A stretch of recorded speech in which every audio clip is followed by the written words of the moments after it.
বন্ধুরা army ASC সেন্টারের তরফ থেকে একটি নতুন নিয়োগ সংক্রান্ত ভ্যাকেন্সি বার হয়েছে। ট্রেডসম্যানে তোমাদের এই সব নিয়োগগুলো করা হবে, যেখানে অল ইন্ডিয়ার যে কোনো প্রান্তের প্রার্থীরা এই ভ্যাকেন্সিতে আবেদন করতে পারবে। তোমাদের নোটিফিকেশান জারি হয়েছে এবং তোমাদের আবেদন কিভাবে করবে সেটিও আমি তোমাদের সঙ্গে শেয়ার করব। প্রত্যেককে কিন্তু আবেদন করতে পারবে। এখানে আলাদা আলাদা ট্রেড অনুসারে কিন্তু এডুকেশন কোয়ালিফিকেশান চাওয়া হয়েছে। সম্পূর্ণ তথ্য তোমাদেরকে কিন্তু ভিডিওর মাধ্যমে শেয়ার করে দেবো। ওকে, তো চলো বন্ধুরা নোটিফিকেশানের পাতায় যাওয়া যাক। তো বন্ধুরা তোমরা অনস্ক্রিন দেখতে পাচ্ছ, এটি হলো অফিসিয়াল নোটিফিকেশন, যেটি তোমাদের সাউথ এএসসি সেন্টারের তরফ থেকে তোমাদের 280 সাউথ এএসসি সেন্টারের তরফ থেকে পাবলিশ করা হয়েছে। এখানে বন্ধুরা দেখো, তোমাদের যে ভ্যাকান্সি বার হয়েছে এটি কিন্তু তোমাদেরকে অফলাইনে ডাকের মাধ্যমে কিন্তু পাঠাতে হবে। ওকে, অফলাইনের মাধ্যমে কিন্তু তোমাদেরকে এটা সাবমিট করতে হবে আবেদনপত্রটা। এই যে তোমরা এখানে অ্যাড্রেস দেখতে পাচ্ছ, এই অ্যাড্রেসে কিন্তু তোমাদেরকে এই ডকুমেন্টসটা সেন্ড করতে হবে। তোমরা দেখতে পাচ্ছ তোমাদের যে আবেদনপত্র সেটি কিন্তু এখানে দেখতে পাচ্ছ তোমাদের যে অ্যাড্রেস দেওয়া হয়েছে, the presiding officer civilian direct recruitment board CHQASC centre south 280 Agram post Bangalore 07। এই যে অ্যাড্রেস রয়েছে এই অ্যাড্রেসে কিন্তু তোমাদেরকে আবেদনপত্রটি সেন্ড করতে হবে অফলাইনের মাধ্যমে। আমি তোমাদেরকে একের পর এক সব কিছু বলে দিচ্ছি। প্রথমত তোমাদেরকে বলে দিচ্ছি, এই যে ভ্যাকেন্সিগুলো বার হয়ে থাকে এটি কিন্তু সাউথ ইস্ট ওয়েস্ট এইভাবে ভ্যাকেন্সিগুলো বার হয়ে থাকে। যেমন তোমাদের 2022 সালে তোমাদের ভ্যাকেন্সি বার হয়েছিল তোমাদের কলকাতা কমান্ডো হসপিটালে যে ভ্যাকেন্সি বার হয়েছিল। তো যে ভ্যাকেন্সি বার হোক না কেন সেখানে কিন্তু অল ইন্ডিয়ার প্রার্থীরা আবেদন করতে পারবে। তো তোমাদের এই যে ভ্যাকেন্সি বার হয়েছে এই ভ্যাকেন্সিতে তুমি যদি আবেদন করো তাহলে তোমার যে আবেদনপত্র সেটি কিন্তু এই অ্যাড্রেসে পাঠাতে হবে, এবং তোমাদের যে যাবতীয় অর্থাৎ তোমাদের ফিজিক্যাল পিইটি পিএমটি এক্সাম কিন্তু তোমাদেরকে সাউথের যে কোনো জায়গাতে কিন্তু পড়তে পারে। ওকে, যেমন তোমাদের কমান্ডো হসপিটালে যে ভ্যাকেন্সি বার হয়েছিল সেখানে কিন্তু তোমাদের কলকাতাতে এক্সাম হয়েছিল। সেহেতু বন্ধুরা যে অনলাইন আবেদনপত্র যেটা জমা পড়বে সেখানে কিন্তু তোমাদেরকে সাউথে কিন্তু যেতে হবে, অর্থাৎ সাউথের যে কোনো স্টেটে যে কোনো সিটিতে কিন্তু তোমাদের এক্সাম পিইটি পিএমটি হতে পারে। ওকে, তুমি কিন্তু নিজের রাজ্যে কিন্তু দিতে পারবে না, আগেই তোমাদেরকে বলে দিচ্ছি। আর এটি কিন্তু অফলাইনে ফর্ম। আর এখানে দেখো তোমাদের যে ভ্যাকান্সি বন্ধুরা সেটি হলো তোমাদের কুক অনলি ফর মেল ক্যান্ডিডেটের জন্য এখানে 3টি ভ্যাকান্সি রয়েছে। এখানে দেখতে পাচ্ছ তোমাদের সিভিলিয়ান ক্যাটারিংয়ের ক্ষেত্রে 3টি ভ্যাকান্সি রয়েছে। MTS চৌকিদারের ক্ষেত্রে 2টি ভ্যাকান্সি রয়েছে। মেল প্রার্থীরা শুধুমাত্র আবেদন করতে পারবে। তারপরে এখানে দেখো ট্রেডসম্যান মেটের ক্ষেত্রে 8টি ভ্যাকান্সি রয়েছে। তারপরে এখানে দেখতে পাচ্ছ ভেহিক্যাল মেকানিকের ক্ষেত্রে 1টি ভ্যাকান্সি রয়েছে। সিভিল MD অর্থাৎ মোটর ড্রাইভারের ক্ষেত্রে 9টি ভ্যাকান্সি রয়েছে।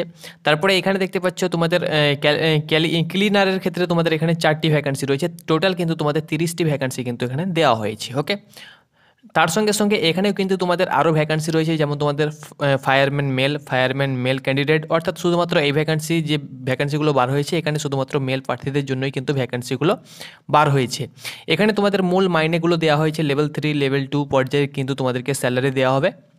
এখানে টোটাল যে ভ্যাকান্সি তোমরা দেখতে পাচ্ছ 71টি টোটাল ভ্যাকান্সি রয়েছে। তাছাড়াও এক্স সার্ভিসম্যানেরও কিন্তু আলাদা আলাদা ভ্যাকান্সি এখানে দেওয়া হয়েছে। এখানে দেখো এক্স সার্ভিসম্যানের ক্ষেত্রে কিন্তু এই ভ্যাকান্সিগুলো বেশি, এক্স সার্ভিসম্যানকে বেশি প্রাধান্য দেওয়া হয়ে থাকে। 10% তাদের জন্য রিজার্ভ থাকবে, এবং 5% তোমরা দেখতে পাচ্ছ MSPর জন্য রিজার্ভ থাকবে, স্পোর্টস যারা পার্সন রয়েছে তাদের জন্য, এবং 4% তোমরা দেখতে পাচ্ছ PWDর জন্য কিন্তু রিজার্ভ থাকবে এই ভ্যাকান্সি। ওকে, তো এখানে দেখো বন্ধুরা ফিজিক্যাল হ্যান্ডিক্রাফট যারা রয়েছে তাদের ক্ষেত্রেও কিন্তু এই PWDর ক্ষেত্রেও কিন্তু এই ভ্যাকেন্সিটা প্রাধান্য রয়েছে। এখানে কুক রয়েছে, তার সঙ্গে সঙ্গে এখানে দেখো নেম অফ স্টেশন, যেমন তোমাদের স্টেশনগুলো ভাগ করে দেওয়া হয়েছে। নিউ দিল্লি রয়েছে, অর্থাৎ যেসব স্টেশন থেকে ভ্যাকেন্সিগুলো একত্রে বার করা হয়েছে, পুনে রয়েছে, ব্যাঙ্গালোর রয়েছে, এখানে কিন্তু ভাগ করে কিন্তু দেওয়া হয়েছে কুকের কোন কোন স্টেশন থেকে কুকের ভ্যাকেন্সি রিলিজ করা হয়েছে, সব কিছু দেওয়া হয়েছে। ওকে, এখানে দেখো কুকের ক্ষেত্রে তোমাদের যে এডুকেশন কোয়ালিফিকেশান সেটি মাধ্যমিক পাস হতে হবে, এবং তোমাদেরকে ইন্ডিয়ান কুকিং অর্থাৎ ইন্ডিয়ান যে রান্নার সেই রান্না কিন্তু তোমাদেরকে জানতে হবে, এবং ডিজারেবল হিসাবে কিন্তু তোমাদেরকে 1 ইয়ার এক্সপিরিয়েন্স সার্টিফিকেট কিন্তু তোমাদের থাকতে হবে, বা 1 ইয়ার এক্সপিরিয়েন্স থাকতে হবে, অর্থাৎ তোমাদের সার্টিফিকেট থাকতে হবে। ওকে, সিভিলিয়ানের ক্ষেত্রেও কিন্তু মাধ্যমিক পাস হয়ে থাকলে আবেদন করতে পারবে। ডিপ্লোমা ফর সার্টিফিকেট সিভিলিয়ানের ওপরে তোমার যদি থেকে থাকে, অর্থাৎ সিভিলিয়ান তুমি যদি ইঞ্জিনিয়ারিং পাস হয়ে থাকো সিভিল ইঞ্জিনিয়ারিং, তাহলে কিন্তু আবেদন করতে পারছো। 1 ইয়ার তোমাদের যদি ওয়ার্কিং থাকে, এক্সপিরিয়েন্স থাকে, তাহলে কিন্তু আরও ভালো হয়। তাছাড়াও এখানে দেখো MTSের ক্ষেত্রেও কিন্তু মাধ্যমিক পাস প্রার্থীরা আবেদন করতে পারছো। ট্রেডের ক্ষেত্রে MTS ট্রেডের ক্ষেত্রে চৌকিদারিতে কাজের অভিজ্ঞতা থাকতে হবে। ট্রেডসম্যান মেটের ক্ষেত্রেও কিন্তু এক্ষেত্রেও মাধ্যমিক পাসরা লেবার যেটা, এক্ষেত্রেও কিন্তু তোমাদের কাজের অভিজ্ঞতা থাকতে হবে। ভেহিক্যাল মেকানিকের ক্ষেত্রে কিন্তু 10 পাস হতে হবে। তার সঙ্গে সঙ্গে কিন্তু এখানে দেখতে পাচ্ছ তোমাদের হিন্দি এবং ইংলিশে কিন্তু ভেহিক্যাল যে তোমাদের টুলস রয়েছে সেগুলো কিন্তু জানতে হবে এবং তোমাদের 1 ইয়ার এক্সপিরিয়েন্স অবশ্যই এখানে চাওয়া হয়েছে। সিভিল মোটরের ক্ষেত্রেও কিন্তু তোমাদের মাধ্যমিক পাস প্রার্থীরা আবেদন করতে পারবে। এক্ষেত্রেও কিন্তু সিভিল মোটরের ক্ষেত্রে কিন্তু তোমার জ্ঞান থাকতে হবে। লাইট মোটর ভেহিক্যালের ক্ষেত্রে তোমাদের লাইসেন্স, ড্রাইভিং লাইসেন্স থাকতে হবে, তার সঙ্গে সঙ্গে এখানে কিন্তু জ্ঞান থাকতে হবে। ক্লিনারের ক্ষেত্রেও কিন্তু মাধ্যমিক পাস হয়ে থাকলে আবেদন করতে পারবে, এখানেও কিন্তু কাজের অভিজ্ঞতা চাওয়া হয়েছে। তার সঙ্গে সঙ্গে ফায়ার ইঞ্জিন ড্রাইভারের ক্ষেত্রেও কিন্তু মাধ্যমিক পাস প্রার্থীরা আবেদন করতে পারবে এবং ফায়ার ইঞ্জিন ড্রাইভারের ক্ষেত্রেও কিন্তু তোমাদের লাইসেন্স সহ কিন্তু তোমাদের এক্সপিরিয়েন্স এখানে কিন্তু চাওয়া হয়েছে। ফায়ারম্যানের ক্ষেত্রেও কিন্তু মাধ্যমিক পাস প্রার্থীরা আবেদন করতে পারবে। এখানে যে ফায়ারের যে কাজগুলো হয়ে থাকে ফায়ারম্যানের, সেই সব কাজে কিন্তু তোমাদের অভিজ্ঞতা থাকতে হবে। তার সঙ্গে সঙ্গে এখানে দেখতে পাচ্ছ ল্যান্ডিং ফায়ারম্যানের ক্ষেত্রেও কিন্তু মাধ্যমিক পাস প্রার্থীরা আবেদন করতে পারবে। এখানেও কিন্তু তোমাদের ডিটেলসে বলা হয়েছে, এখানে দেখতে পাচ্ছ কাজের অভিজ্ঞতার ব্যাপারে কিন্তু এখানে চাওয়া হয়েছে। ট্রেডসম্যান মেটের ক্ষেত্রেও কিন্তু তোমরা দেখতে পাচ্ছ এখানে যে তোমাদের ফিজিক্যাল সেটা কিন্তু 1600 মিটার, তোমাদের 1500 মিটার 6 মিনিট সময় থাকবে। তোমাদেরকে 50 কেজি, তোমাদেরকে 200 মিটার 100 সেকেন্ডে কিন্তু সেটা বহন করতে হবে।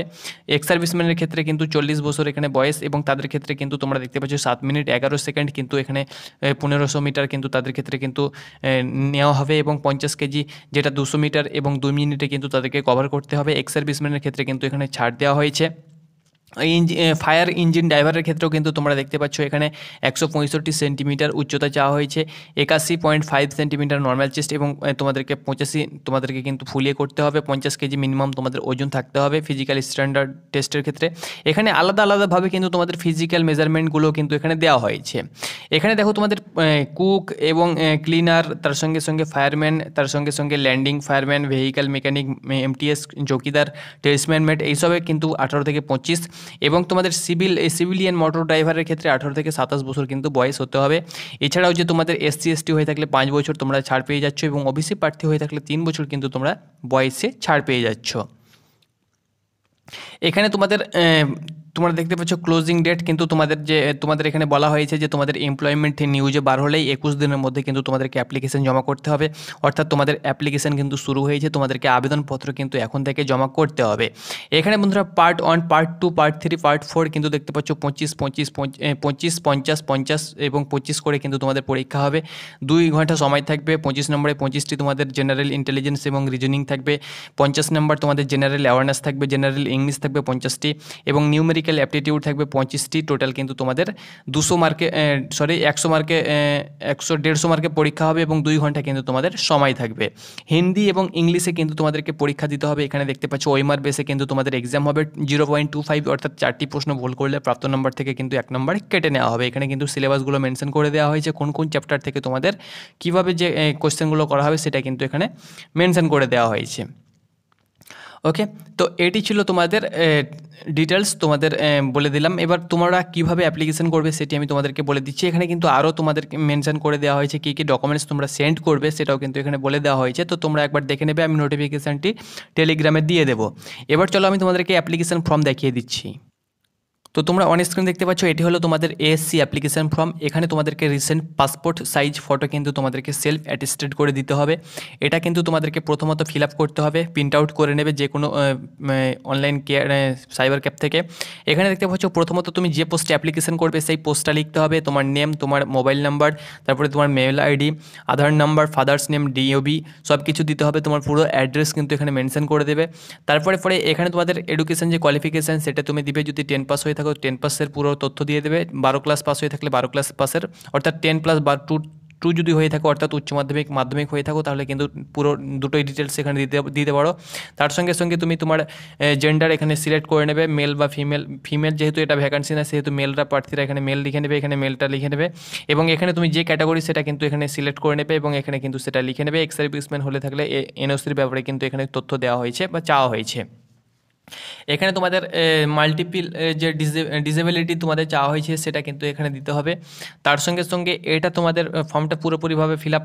ফার্স্ট চয়েস এখানে তুমি 3টে চয়েস দিতে পারবে, ফার্স্ট, সেকেন্ড, থার্ড। অর্থাৎ ফার্স্ট চয়েস কুক দিলে, সেকেন্ড চয়েস হয়তো এমটিএস দিলে, থার্ড চয়েস অন্য কিছু দিলে।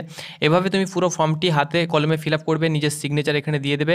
আরও তথ্য এখানে কিন্তু দেওয়া হয়েছে, তোমরা দেখতে পাচ্ছ format for the application cover, অর্থাৎ তোমাদের যে অ্যাপ্লিকেশান তার কভার কিন্তু এখানে দেওয়া হয়েছে। ওকে, এখানে কিন্তু পুরোপুরি তথ্য দেওয়া হয়েছে। ভ্যালিড ইয়ার এটি কিন্তু ইডাব্লিউএস যারা তাদের ক্ষেত্রে কিন্তু এখানে এটা করতে হবে। এবং অ্যাডমিট কার্ড তোমরা দেখতে পাচ্ছ, এটি কিন্তু তোমাদের অ্যাডমিট কার্ডের ব্যাপারে তথ্য দেওয়া হয়েছে। এগুলো কিন্তু তোমাদেরকে প্রিন্ট আউট করতে হবে না। ওকে, এটি তোমাদের ইডাব্লিউএস এর ক্ষেত্রে এটা তোমাদেরকে যে ফরম্যাটটা যেমন এসএসসি জিডির ক্ষেত্রে দেওয়া হয় সেরকম তোমাদের অ্যানেক্সার 2 কিন্তু এটাকে তোমাদেরকে প্রিন্ট আউট করে রেখে দেবে। যখন তুমি ডকুমেন্টস ভেরিফিকেশন হবে তখন কিন্তু এটা কিন্তু তোমাদেরকে লাগবে। বাকি তোমাদেরকে এই পর্যন্ত কিন্তু তোমাদেরকে এই পর্যন্ত অর্থাৎ তোমরা 1 নম্বর এবং 2 নম্বর ফর্মটি তোমরা কিন্তু প্রিন্ট আউট করবে। ওকে, 1 নম্বর এবং 2 নম্বর ফর্মটি প্রিন্ট আউট করবে। প্রিন্ট আউট করার পর পোস্ট অফিসের মাধ্যমে খামে কিন্তু সেটাকে ভালো করে এবং যাবতীয় যে ডকুমেন্টসগুলো তোমাদের মাধ্যমিক এক্সপিরিয়েন্স সার্টিফিকেট থাকলে এক্সপিরিয়েন্স সার্টিফিকেট, ওবিসি হলে ওবিসি এবং ফটো এগুলো দিয়ে আধার কার্ড জেরক্স এগুলো দিয়ে তুমি কিন্তু ডাকের মাধ্যমে যে অ্যাড্রেস তোমাদেরকে দিয়েছিলাম, অর্থাৎ এই যে অ্যাড্রেস তোমরা দেখতে পাচ্ছ এই অ্যাড্রেস তোমরা দেখে নাও এবং এই অ্যাড্রেসে সেটাকে কিন্তু সেন্ড করে দেবে। তো এইভাবে কিন্তু তোমরা অ্যাপ্লিকেশান করবে। আর একটা কথা তোমাদেরকে বলে দিচ্ছি, যার মাধ্যমিকে ভালো রেজাল্ট আছে 60% প্লাস তারাই কিন্তু করবে, তাহলে তাদের অ্যাডমিট কার্ড আসার একটা সম্ভাবনা রয়েছে। আর যাদের কম কিন্তু তারা সেখানে হয়তো অনেক যদি অ্যাপ্লিকেশান জমা পড়ে তাহলে কি করে তারা কিন্তু সেটা বাছাই করে এবং অনেকে কিন্তু অ্যাডমিট কার্ড আসে না। সেহেতু অ্যাপ্লিকেশান যারা করছো যাদের পার্সেন্টেজ বেশি থাকবে তারাই কিন্তু অ্যাপ্লিকেশান করবে। আর একটা কথা তোমাদেরকে বলে দিচ্ছি যে এটা অ্যাপ্লিকেশান করার পরে কিন্তু তোমাদেরকে সাউথের যে কোনো জায়গায় কিন্তু তোমাদের সেন্টার পড়তে পারে। Exam centre, physical measurement, physical efficiency সব কিছু তোমাদের কিন্তু সাউথেই পড়বে। সেহেতু তোমরা ভেবেচিন্তে অ্যাপ্লিকেশন করবে বা আবেদন জমা করবে। তো এটি ছিল আপডেট। ধন্যবাদ।